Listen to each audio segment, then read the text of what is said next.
All right, thank you guys. I'm gonna try. I don't know what happened just there. My video just. I don't know if it was a storage, it just cut off, or I don't know if the gods or the itself has decided that they are going to um, save you from listening to me bastardize Gebser. I don't know what that was, but I apologize for that. Normally, this would have been like another hour-long lecture kind of thing, but it just cut off. So, um, unfortunately, this section's. I don't want to go back and redo it because I felt like the last lecture was pretty good. So I'm just going to pick up where we left off, and I do apologize for that. I'm going to try to work on storage issues. So hopefully it won't happen again, but we're just going to keep going. I do apologize. The last video was like only 16 minutes. It should have been 46 minutes, but technical difficulties. I apologize. So it's, if you don't notice by my shirt, it's the same day, same time. Okay, so I'm just going to pick up right where I left off. So he says, attempting. Now, let me actually, before I get back into Gebser, let me read what I wrote in the side of my books. The itself is not a concept that the mind apprehends, it is a reality that becomes apparent when the mind lets go of its habitual conceptual framework and allows the whole of being to reveal itself directly. So that's what I wrote on the side of my books. I think that's a pretty good way of explaining the itself. You can understand it mentally, but that's not really what it is. It's not a mental conception. It is a mode of being or presence in reality, in experience. That's what the itself is. But now he's going to define it in rational terms. Attempting to define it in rational antithetic terms, we can say then that the itself is on the one hand the central or deepest core, the intensity quote unquote in us, that is time-free and corresponds with the pre-spatial, pre-temporal presence of origin. It is, on the other hand, this identity of origin itself which pervades and suffuses everything, and, if we are able to mutate from the spatio-temporal limitations of the purely ego-centered consciousness, becomes transparent even for us just as the world itself, even the non-world, as it might be called, becomes diaphanous. So there you go. Let me see if I try it again. Yeah, that is the time free and corresponds with the pre-spatial, pre-temporal presence of inna. So it's sort of that conscious returning to the presence of origin, which previously was only subconsciously attained. He says, but while examining the question of ascent or descent, we also touched upon man's, and possibly not just man's, mystery and destiny. What do such words as mystery and destiny in fact signify, and what is the extent of their validity? In the first instance, the word denotes non-freedom, in the second, an absence or lack of freedom. The words actually belong to two different structures of consciousness, whose respective character they describe. Mystery is an outgrowth of the magic realm. It is the indissoluble relation to the concealment and shelter of the dark cavern world, the covert world that is displaced by the inscrutable world of destiny. So mystery, all that, which our rationalist culture in 2025 tries to rationalize away, tries to know away, that comes from the magic consciousness structure, and that needs to be respected by the rationalists. The rationalists have no respect for mystery. They want to know everything and know all mysteries, but it's never going to happen, and it shouldn't happen, because in doing so, you're limiting an aspect of the human condition that doesn't need to be and will always rebound on you in negative ways. Let's see. Destiny, in turn, is associated with the mythical structure, for it has nothing to covert or secret in its nature. It has nothing covert or secret in its nature. Destiny, there's no ignorance here, right? I know what I'm going to do. I'm going to defeat the barbarians at the door. It is my destiny. There's no confusion here. There's no mystery here.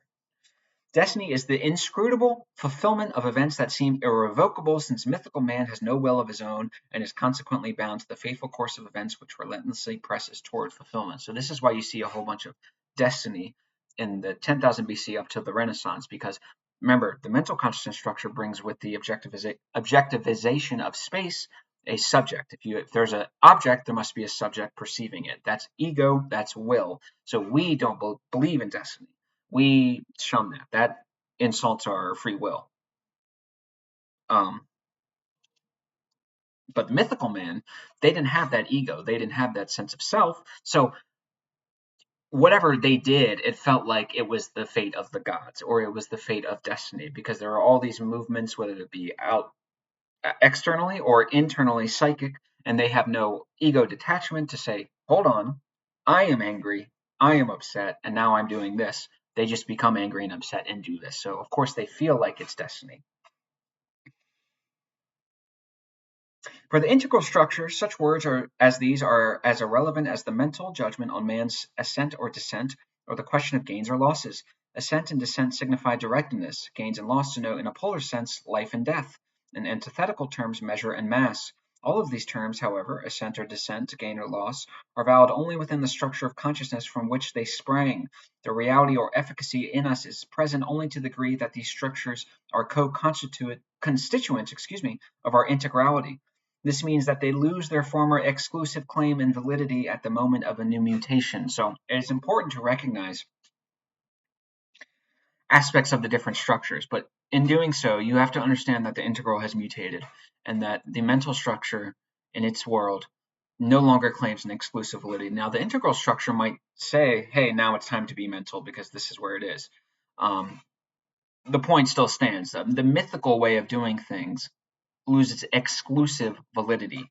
Now, if I'm deploying the mental or mythical ways in a certain domain of life or experience, it doesn't necessarily mean it takes an exclusive claim to truth or rightness or whatever, right? If I'm deploying symbolic thought or mythical thought when engaging with myth, it's completely appropriate. If I'm doing it with engaging with science, it's not appropriate.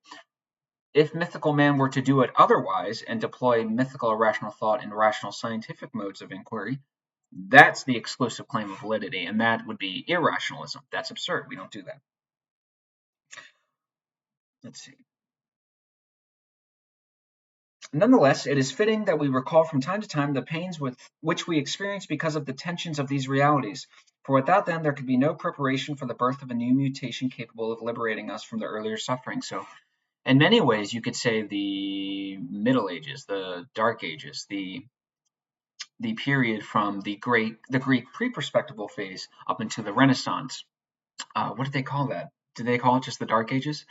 Um, in many ways, it's definitely not good. That's not what he's saying, but it's a necessary pain we make in trying to attain new mutations. So when we're switching from mythical to mental, there's going to be some problems there. But in a way, it's kind of necessary because those problems signal that there's a new consciousness structure that has mutated, and we need to align with that. And if we don't align with that, there's going to be even more problems. So that's just kind of life, good and bad.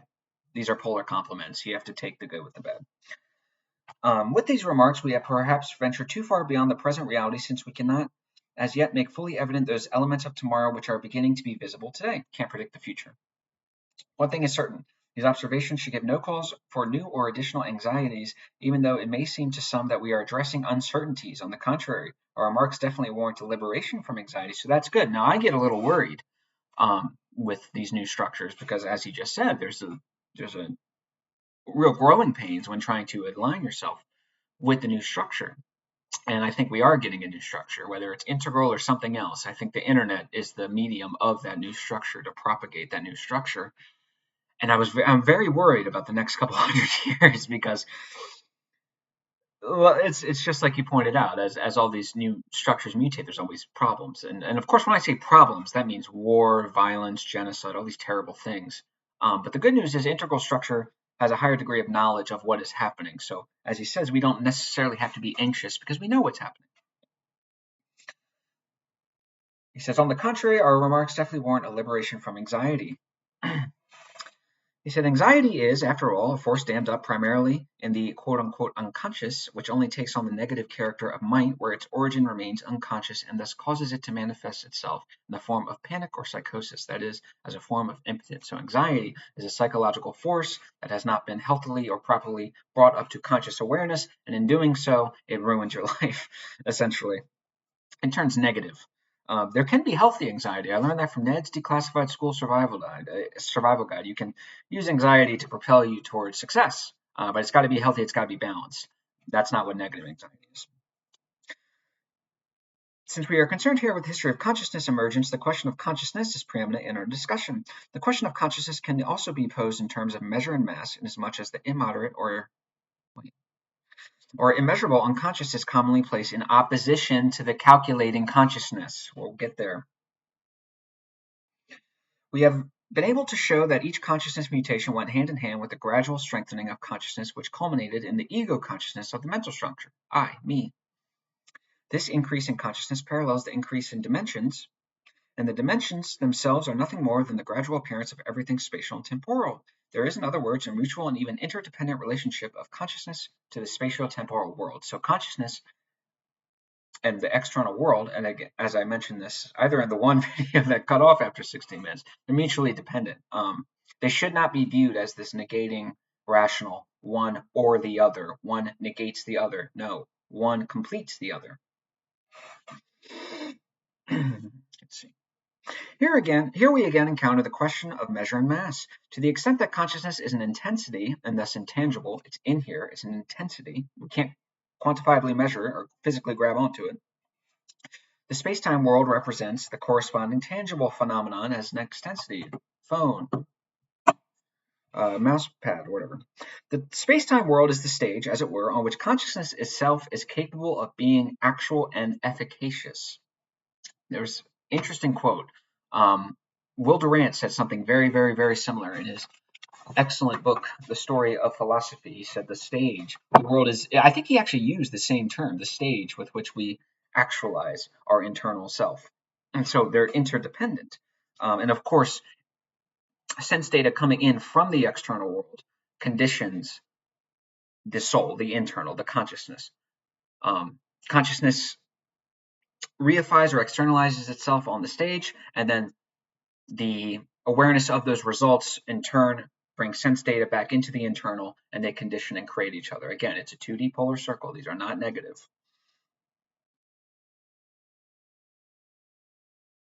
The reification attendant upon this is evident because the increasing consciousness summons forth an increasing materialization.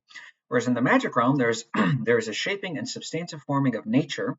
There is in the mythical realm an imagistic and pictorial substantivation of the psyche, evident from the imagery of even the most finely wrought texture of a dream and mythical images, which in their own way are reified in man's emergent consciousness.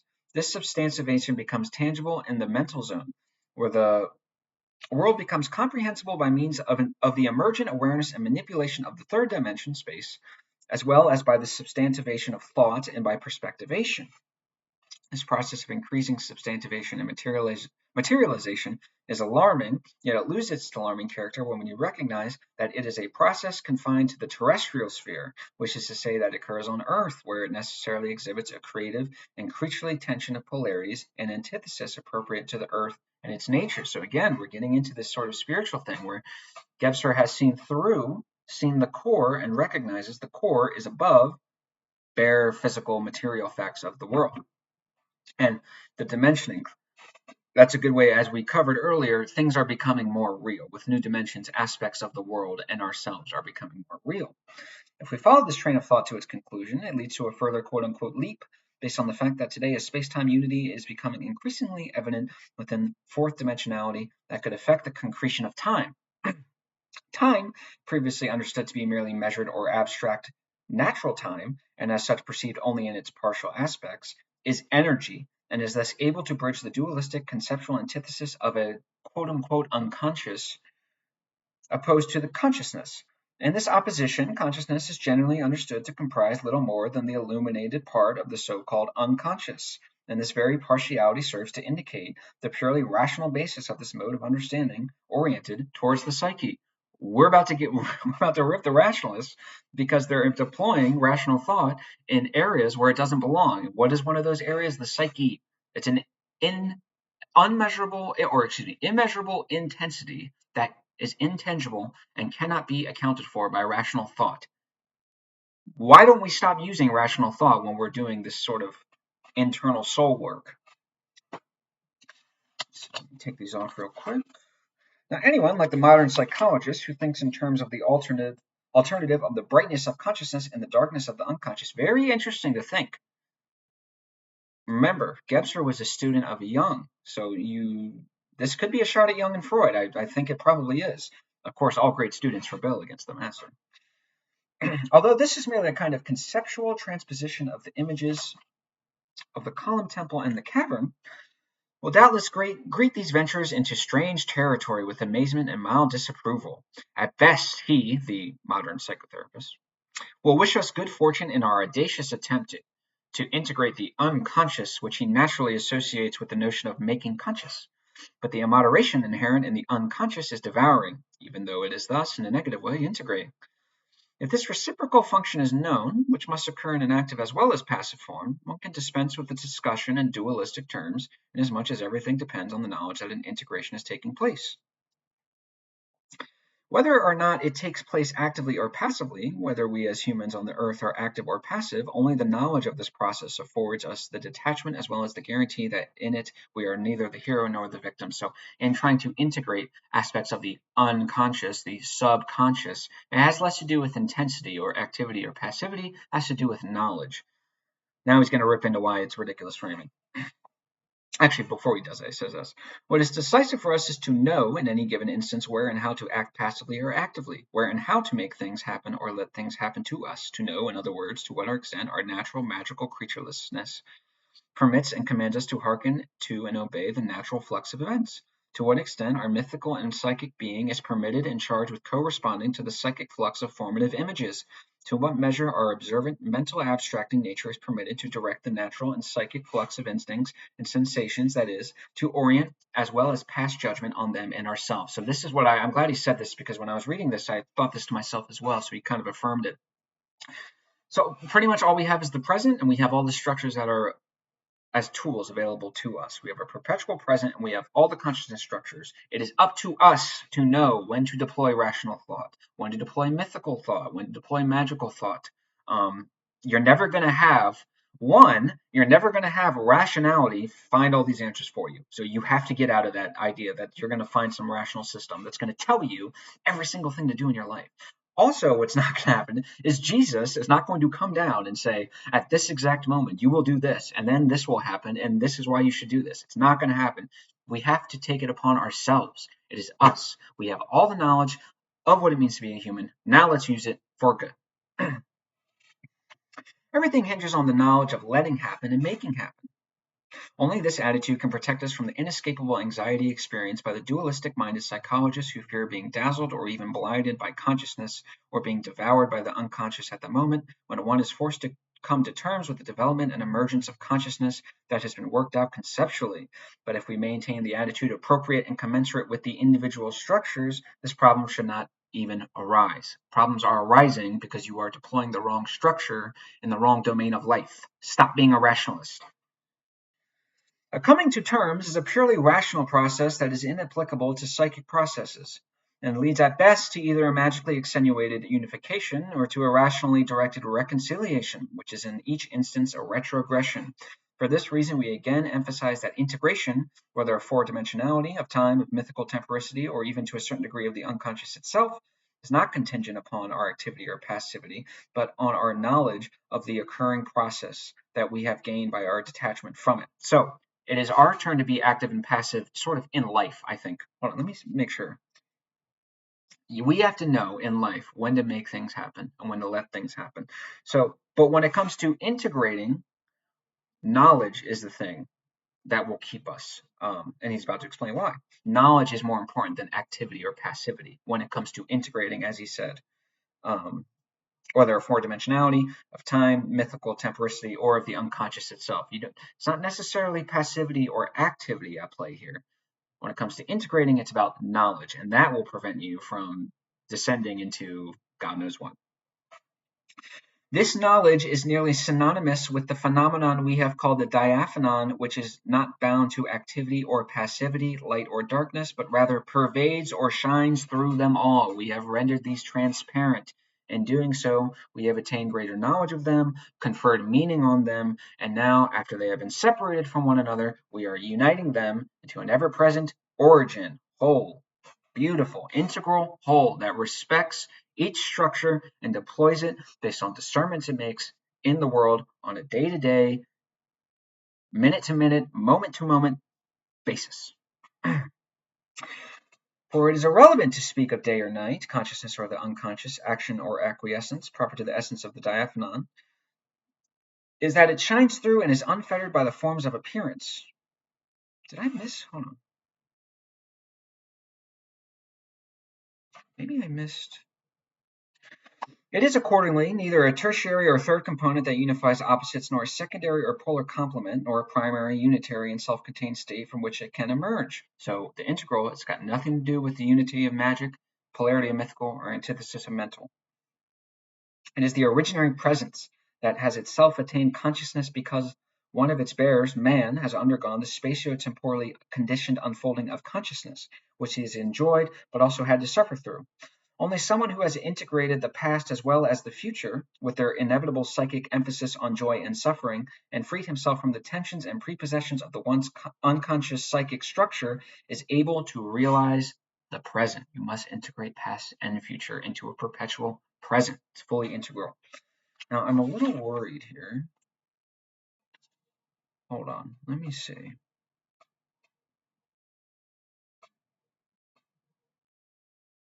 Give me 1 second.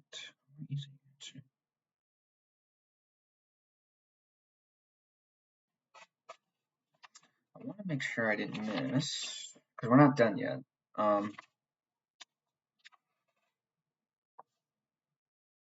Interesting. Okay. We'll stop here, and then we'll finish section 3. I apologize again, especially for this video. This is 20 minutes. The other one was like 16. Again, that I don't know what that was. I don't know if that was storage. I don't know if that was God protecting you guys from my nonsense, or what that was. Maybe the spirit of Gebser came back and he said, I'm tired of you bastardizing me. But I think that's what we'll stop it here, and then we'll finish out one more video on this last section. I don't want you guys to, I don't know if we'll get to it now, but I'll just explain. So the unconscious versus this conscious, as he said, the rational view is just, it's the illuminated part of the conscious, not really. So the unconscious, the subconscious, first of all, it should not be viewed rationally because the unconscious does not negate consciousness, conscious awareness. They are together, they are a whole, and the subconscious or the unconscious is just one-dimensional back, the structures that are one-dimensional back that are not being activated in conscious awareness. The point is, the mythical, the magical, and the archaic are always present and perpetually affecting you. So when you put them in terms of a subconscious versus unconscious, or excuse me, unconscious versus consciousness, you're doing yourself a disservice because one, they don't negate one another. They affect one another in the same way that, the internal doesn't negate the external. They complement and correspond to one another. And two, when you put them in this negating framework, remember, the rational privileges one, or it can form a synthesis, it can, but a lot of time it privileges one or the other. And in doing so, you're always going to privilege consciousness, right? Because it's more conducive towards just external success. All the problems of the mythical world without the ego, yeah, there you go. So subconscious versus consciousness is kind of a false framing. It's more consciousness that is always perpetually affecting you, and your consciousness is really just the illuminated consciousness structure that you're using in your everyday life and everyday conscious life.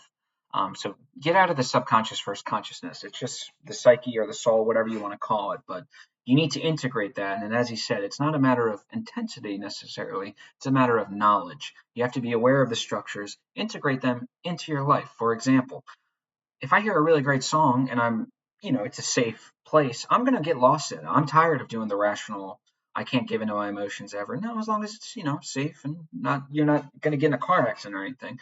Get lost in a song, get lost at a concert, read poetry, read myth, do all these things, but have the knowledge of what is happening. And that'll be where we stop it today. Thank you guys again. I'm going to try to upload both of these today because I originally planned on uploading this entire thing today. So thank you guys. If you guys saw my community note, I'm going to be uploading once a week. I'm pretty busy. I got to continue to read Gebser. I want to make sure I'm staying ahead. I've got to do this. I have school, college to do, and I'm picking up extra shifts, and I have a big life change coming up in a few months. So I apologize that there are not quite as many videos today, or videos during a week, but we'll do one, maybe two. And I thank you guys so much. I hope you guys are doing a great job in your life. I hope you guys are thriving. And if you guys have any comments, questions, please continue to comment. I love talking to you guys. You guys are the best. All right. Thank you. Tana Talk 3.